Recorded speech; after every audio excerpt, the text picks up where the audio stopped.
faut bien d'abord, évidemment, que lorsqu'il y a infidélité dans un couple, c'est un moment d'épreuve. Mais ça ne veut pas dire pour autant qu'on doit arrêter de vivre ensemble. Surtout s'il y a des enfants en jeu, si on a eu des périodes heureuses, si on n'a pas toujours été quelque part dans la souffrance, puisque évidemment, s'il y a infidélité, ça signifie, par définition, qu'il y a eu un manque quelque part. Personne ne va tromper son conjoint par gaieté de cœur. De manière générale, si on va le tromper, c'est justement qu'il y a un besoin qui n'a pas été quelque part assouvi, où on s'est senti mal, on était en souffrance.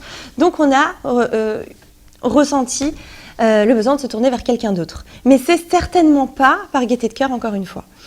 Donc, maintenant, quand on décide de reconstruire son couple, évidemment, c'est un grand travail qui s'offre à nous, puisqu'on se dit, donc il y a déjà la personne qui a été trompée, qui, elle, peut-être aime encore son conjoint, mais se sent blessée, meurtrie, ne sait pas comment elle peut recontinuer à refaire confiance.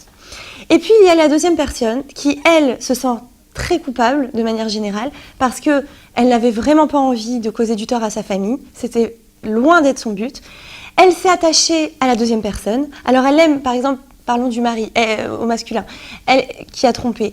Il est parti tromper, mais il aime sa femme encore. Il tient à sa femme, il tient à ses enfants, il n'a aucunement envie de se séparer de sa cellule familiale. De l'autre côté, il s'est attaché à l'autre personne, surtout si ça s'est étalé dans le temps. Il s'est attaché à cette personne qui lui a peut-être donné ce dont il avait besoin au moment où il en avait besoin, c'est-à-dire de l'amour, de l'affection, du renouveau. Parce que c'est vrai que quand on vit en couple, après plusieurs années, il y a des moments de routine et on a parfois tous besoin, puisque nous sommes tous humains, on a besoin de renouveau, on a besoin de connaître autre chose. Et puis, cette séduction qu'il y avait au début de la relation n'a peut-être plus lieu avec la naissance des enfants, avec tout ce que le quotidien nous rattrape en fait.